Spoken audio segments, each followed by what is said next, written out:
Good afternoon and welcome to today's Success Life Radio. My name is Eric Reed and I get to be your host for this as well as Success Life Live daily on Facebook. So I love the time we get to spend together. I get the chance to really slow down and pour into you in the effort and the hope that I will aid you along your journey of success. So what is that journey of success? Well, that's living life. That's being fully engaged in each and every moment that we're allowed to experience as beings on this planet. And so sometimes it's seeking success in our personal lives, our faith life, our fitness lives, our businesses, or in our finances, that each area requires something different from us. And by being fully engaged in those moments, we begin to live our journey of success. And so today I want to talk about equipping other leaders and how do you raise up other leaders? And if you're thinking, hey, I'm not a leader, everybody is a leader, because leadership, as my friend John Maxwell says, is influence, nothing more and nothing less. And we all have influence. To what degree? Hey, that's up to you and how well you lean into your leadership development and into developing other leaders. So some of the lessons I'm going to be sharing with you come from developing the leaders around you. It's John Maxwell's book. As you might not know, or as you may know, I don't know, that was a little confusing. I am a member of the John Maxwell team, which means that I have been trained and certified by John Maxwell as a coach. But more importantly, I get access to John as my mentor, as my coach, as my friend. And the resources that he pours into me, I feel so compelled to pour into you. And so that's what we're going to be doing today. I'm going to kind of go over 10 steps to help you equip others for excellence, or understanding what an equipper is, and then how to do it in the most effective way. So if you're ready, I'm ready. And this week, I'm not going to tell you to pull out your pens and papers and notepads. By now, you should know. We learn through intentional action, and part of that intentional action is keeping notes, keeping a journal, keeping something that we can reference back to as part of our daily, weekly success personal plan. All right? So if you're ready to get started, I'm definitely ready. You are listening to the Success Life Live with Eric G. Reed. Please take a minute and comment, subscribe, like, or follow our show. And to stay up to date on events and teaching, check out ericgreed.com.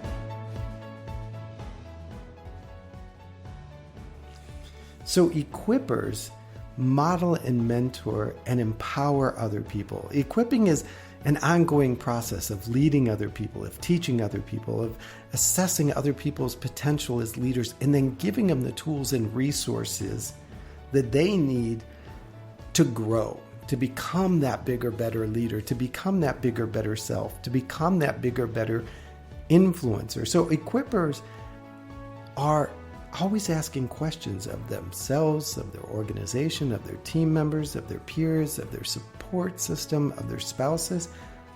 And as they answer these questions, it allows them to gain guidance internally and externally. They begin to understand who they are, and then who the people around them are, and then what they need in order to grow.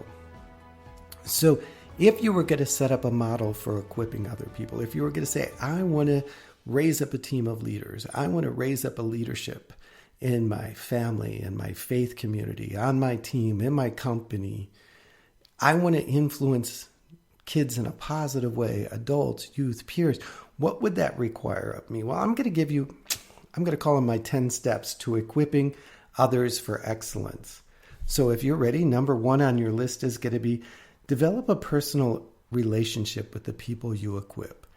You've got to be able to sit down face to face and have a conversation with these individuals on a personal level. Now, I'm somebody that has always tried to maintain personal and professional boundaries. I'm kind of a private person at heart. People might think that's kind of funny with all the live, Facebook lives and podcast and public speaking that I do. But at my core, I'm a private person.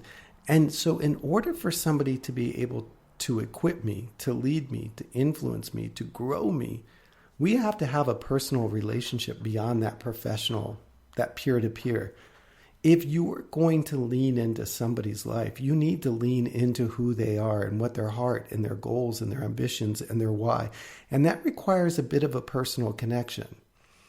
If you have a desire to grow, then I need to know why you want to grow and what impact that's going to have on you and the people that you're influencing. So number one is develop a personal relationship with the people you're going to equip. Number two is to share your dream. Now, I know that seems counterproductive. I'm supposed to be leading and influencing them. Why am I sharing my dream? Because you, by sharing your dream, give them permission to share their dream. When you open up about your goals and ambitions and dreams and desires and the things you want to create in your life, other people are like, oh, okay, I can now share my dreams, my goals, my desires, my ambitions in this trusted space between my equipper and me. Also, when you share that dream and they can see how that dream includes them, it adds that layer of connection. My goal, my dream, when asked recently as a coach, what is your vision or what is your mission? I said, as a coach, I want to make sure that anybody that comes in contact with me, through me, by me, however you want to say it, that I have influence over, understands that they are worthy. They are worthy of their success. That whatever belief system up until we became connected that had told them that they couldn't have, wouldn't have, didn't deserve is abolished and obliterated to the point that they now believe that they are worthy of their success and the only thing that they lack are the tools and strategies to achieve it, and that's why we're engaged. When I tell that to somebody that I'm trying to equip, when I'm trying to develop the leadership within them, when I'm trying to influence, they know that my dream includes them. It's a powerful connection. When you're equipping others, you have to ask for a commitment. You have to ask them to make a commitment to you, but you have to ask permission from them to make a commitment. What I mean by that is I can't do it. I can't lead. I can't influence. I can't grow you without your permission, without a commitment from you allowing me to do it, and vice versa. I need you committed to the process as much as I am so that we can make it work together. And number 5 is communicate the fundamentals. And what I mean by that is talk about what it's going to look like as I develop you as a leader. What is a leader? What is the goal? What is the thing that we're trying to do? Understand that for some people, the idea of leadership is positional. Well, I'm not a leader because I don't hold the title in the office. I don't hold the title on the team. I don't hold the title in the office or whatever it is. Like, I'm not designated as a leader, or leadership is above my pay grade. We're all leaders. And my job in equipping you is to be the best leader that you can be in the environment that you are, based on the influence that you have on other people. Now, the influence that you currently have is directly proportional to the level of investment you've made in developing your leadership skills. So if I can grow your leadership skills, then I can grow your influence. And growing your influence, hey, you lift up your message and you lift up the people around you. And that positional leadership isn't necessarily needed. We've all seen this. Real life example. There's the guy at the top and then the guy that's running the show. We've walked into offices where we'll hear somebody say, well, he's the boss, but you really want to talk to so-and-so. She's the one that you want to get buy-in from. Don't worry about the boss, the manager, whatever. There are people that have influence that don't necessarily have the title. Communicate the fundamentals of what leadership is. Communicate the fundamentals of how you want to equip these people. Remember, we're talking about developing the leaders around you. And so by communicating what that's going to look like, you're also communicating what leadership looks like and how it's going to benefit them. And then number 6 is perform the 5-step process in your training. Understand that training or developing leaders requires that you model, then mentor, and then motivate, and then multiply, and that you are the mentee. So model the behavior you want, mentor the behavior that you are seeking from them, monitor the individual, how are they doing, feedback, that kind of thing, motivate, encourage, inspire, lead, and then multiply, show them how to do what you are doing to others. Leadership is best when it's multiplied. If I empower you to be a leader and you empower others to be leaders, that frees the middle person to become the top person and the top person to become even higher. There's more gained in collaboration than there is in competition. If I'm focused on competing and keeping everybody around me out of their leadership skill level, then I'm stuck managing it for life. But if I develop leaders around me, then that allows me to lead at a higher level, at a different place, and opens the avenue for others to succeed and excel as well. When you begin to develop the leaders around you, when you begin to become an equipper of other leaders, there's three things you got to give them. You've got to give them responsibility, authority, and accountability. So often, we as leaders, in developing other leaders, are fearful of letting something go and letting our authority go. We somehow feel that if we give up our authority, we give up our position. That's weak leadership. If you are dependent on your authority, your ability to hire or fire or punish somebody or outcast somebody, that's not real leadership.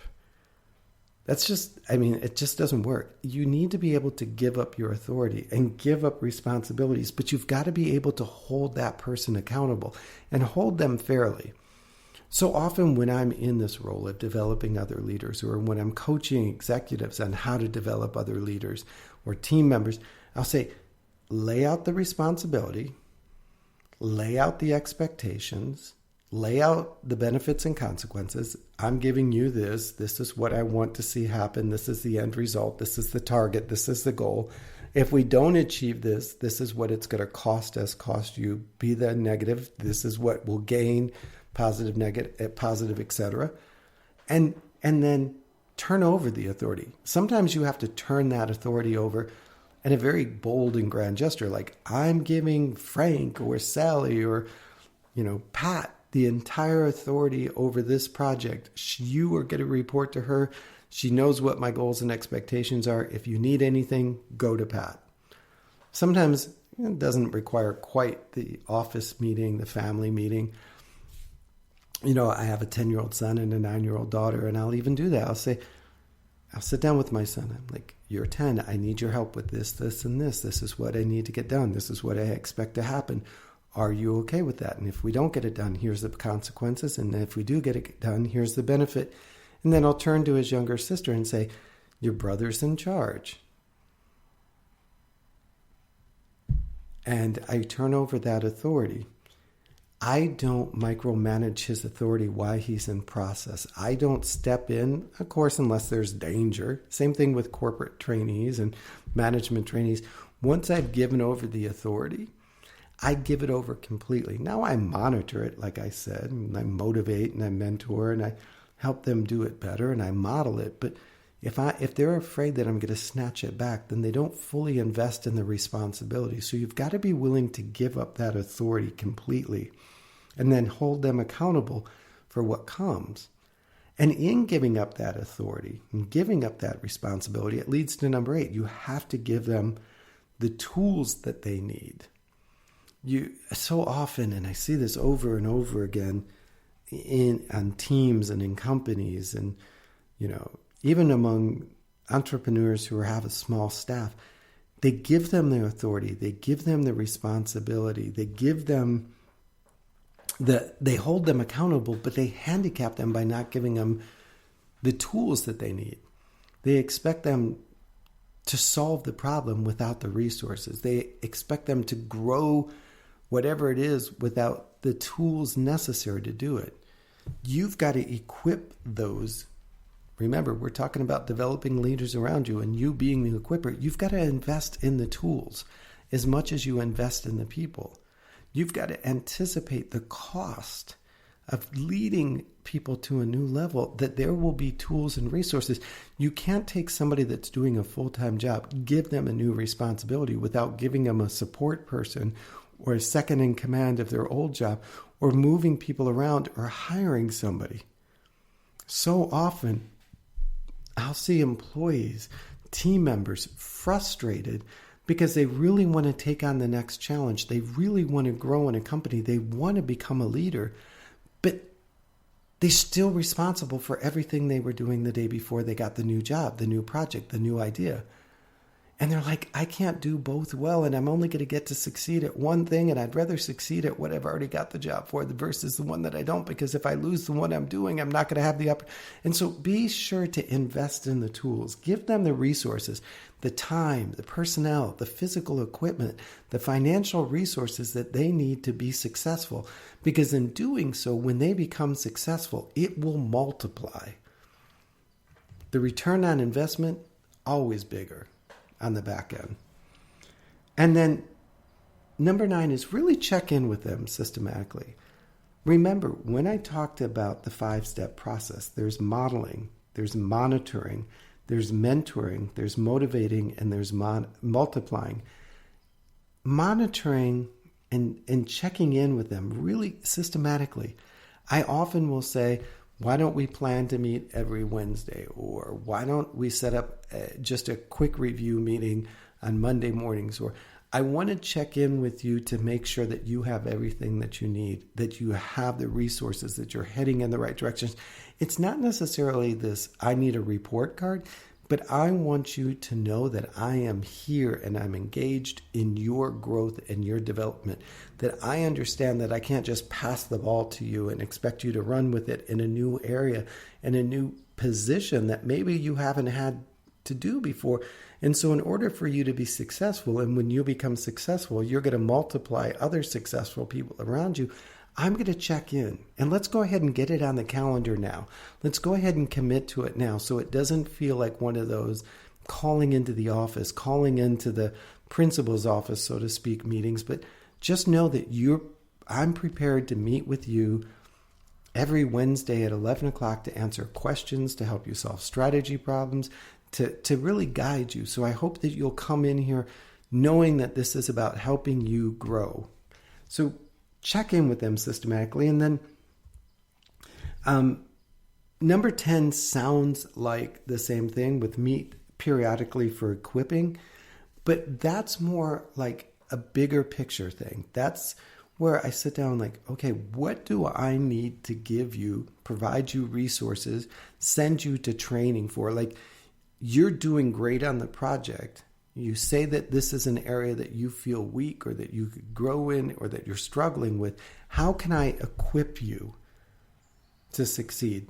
So often, as we begin to develop leaders around us, we discover that they maybe don't have the training. They don't have the education or the resources to lead. And so we may have to send them away for 2 or 3 days to a seminar on communication or project management, or to learn a new software skill, or to learn how to create PowerPoints to present business analysis or review things like that.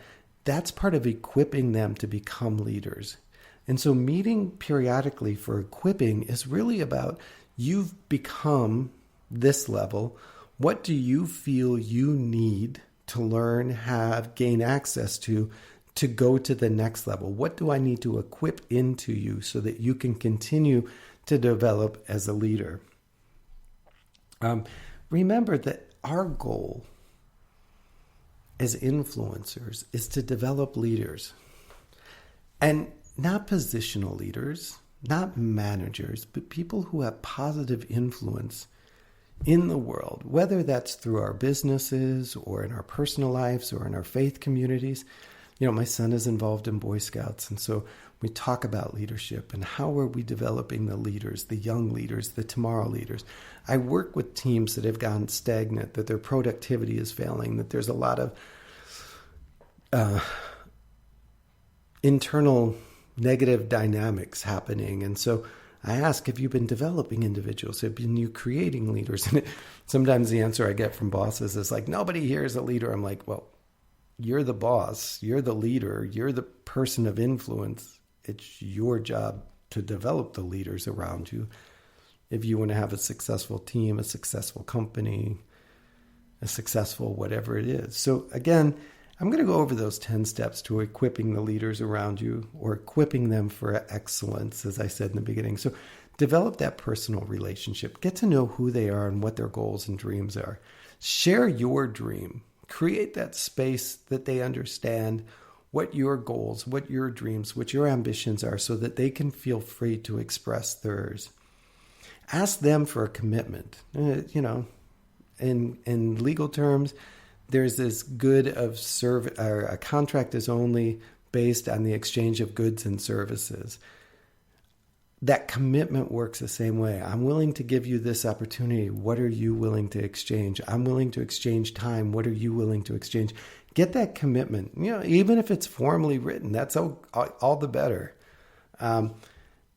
Set goals for growth. Not just goals for the project, goals for, the team, but personal and professional and leadership growth goals. Communicate the fundamentals of what leadership is and what leadership looks like to you and how you feel leadership is a value.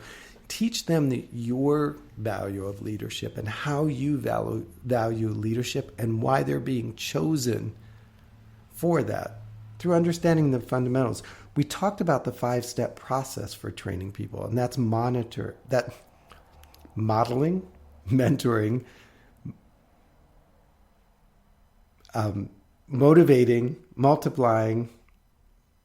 I feel like I'm missing one. Let me go through them again. Model, mentor, monitor, motivate, and multiply. Sorry. Some of you know I've got a little bit of a learning disability, and those 5 M's, all sounding really similar, got struggled. So if you missed them, I'm going to give them to you one more time. But this time I'm going to go ahead and read them from my notes. Model, mentor, monitor, motivate, multiply. Whew, there. And now that leads me to number 7. Give each person these 3 things. And that's responsibility, authority, and accountability. Let them be responsible. Give them the authority to act, but hold them accountable for the outcome. And number 8, make sure they have the tools they need to succeed. Check in with them systematically. And then number 10, meet with them periodically to make sure they have the tools they need to equip them to succeed. Because when we develop leaders, we're multiplying. And that gives them the opportunity to multiply. And when you walk into a company, when you sit with a team, when you're part of an organization, and that can be a group of 3 or a group of 300, and you see from the top down that leadership is valued and leadership is understood, and that everybody is helping each other grow in their leadership abilities, man, it's a great place to be. And so I encourage you to take this note and ask yourself, am I developing leaders around me? Am I investing? Am I equipping others? And maybe start at home. You got kids? Hey, start with them. They're always great guinea pigs. Move out into your small groups or into your community or into the organizations where you work, maybe on your team, maybe among the group of your project partners. As you grow your leadership skills, as you invest in your leadership, your influence will grow, which will only help you grow more as a leader, and you'll become hungry for that. And so developing the leaders around you is one of my favorite books by John Maxwell. And if you ask me what my other one is, I'll recite probably all the titles on my bookshelf that he's written. He is a leader's leader. He does teach us how to develop leadership within ourselves. So if that's something you're striving to learn to do this year, if that's something that's on your project list, of your personal growth list or professional growth list, is to grow your leadership skills, any of John Maxwell's books will help you with that. 21 Laws of Leadership, 15 Invaluable Laws of Personal Growth, Developing the Leader Around You. I could give you a series of titles. If you need some specific, or if you're struggling in a particular area as it relates to leadership, reach out. Let me know. I can recommend a book, or maybe we can have a call about it. And maybe coaching and developing your leadership skill is something that you want to do this year. Remember about equipping others and equipping yourself. So until we get together next time, remember this, my friends. Remember this. You are worthy. You are worthy of your success. So go out and live it. Live it large. All right? Till we get together next time. Bye-bye. You've reached the end of another episode of the Success Life Live with your host, Eric G. Reed. Remember to stay connected with us at ericgreed.com for updates on events and teaching. Till next time, go out and live your life of success.